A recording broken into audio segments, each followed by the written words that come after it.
Spindle, Shuttle, and Needle. Once upon a time there lived a girl who lost her father and mother when she was quite a tiny child. Her godmother lived all alone in a little cottage at the far end of the village, and there she earned her living by spinning, weaving, and sewing. The old woman took the little orphan home with her and brought her up in a good, pious, and industrious habits. When the girl was 15 years of age, her godmother fell ill, and calling the child to her bedside, she said, "My dear daughter, I feel that my end is near. I leave you my cottage, which will at least shelter you, and also my spindle, and my weaver's shuttle, and my needle, with which you will earn your bread." Then she laid her hands on the girl's head, blessed her, and added, "Mind and be good, and then all will go well with you." And with that, she closed her eyes for the last time.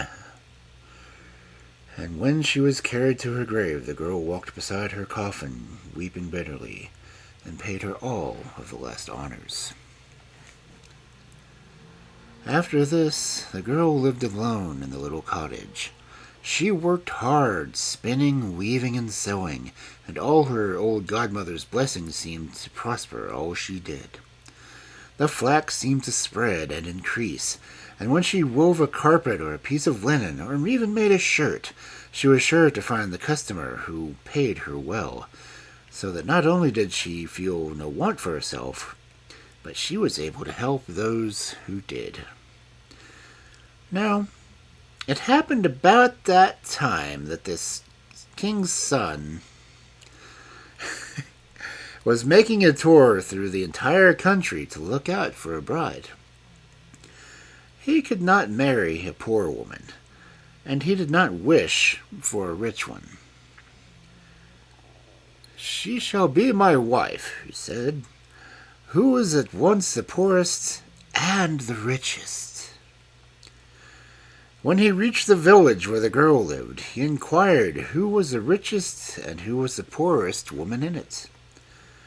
The richest was named first. The poorest, he was told, was a young girl who lived alone in a little cottage at the far end of the village. The rich girl sat at her door, dressed out in all her best clothes, and when the king's son came near, she got up and went to meet him, and made him a low curtsy. When he looked at her, well, he said nothing, and rode on further. When he reached the poor girl's house, he did not find her at her door, for she was at work in her room. The prince reined in his horse and looked in the window through which the sun was shining brightly, and saw the girl sitting at her wheel, busily spinning away. Looking up, she saw the king's son gazing in at her, and she blushed red all over and cast her eyes down and continued spinning. Whether the thread was quite as even as usual, I can't really say, but she went on spinning until the king's son had ridden off. Then she stepped to the window and opened the lattice, saying, "This room is so hot." But she looked after him as long as she could see the white plumes of his hat. Then she sat down at her work once more and span on, and she did so with an old saying, which she had often heard her grandmother repeat whilst at work. It came into her head, and she began to sing. "Spindle, spindle, go and see if my love will come to me." Lo and behold, the spindle leapt from her hand and rushed out of the room, and when she had sufficiently recovered from her surprise to look after it, she saw it racing merrily through the fields, dragging a long golden thread after it, and soon it was lost from sight. The girl, having lost her spindle, took up the shuttle, and seating herself at her loom, began to weave. Meanwhile, the spindle danced on, and just as it had come to the end of the golden thread, it reached the king's son. "What do I see?" he cried. "The spindle seems to wish to point out the way to me." So he turned his horse's head and rode back beside the golden thread. Meanwhile, the girl sat weaving and sang, "Shuttle, weave both web and woof, bring my love beneath my roof." The shuttle instantly escaped from her hand, and with one bound was out of the door. On the threshold it began weaving the loveliest carpet that it had ever seen.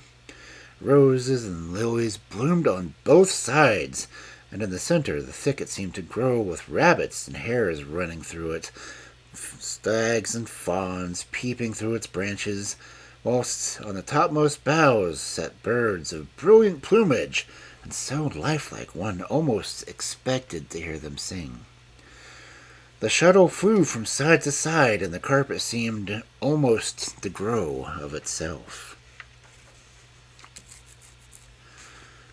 And as the shuttle had run away, the girl sat down to sew.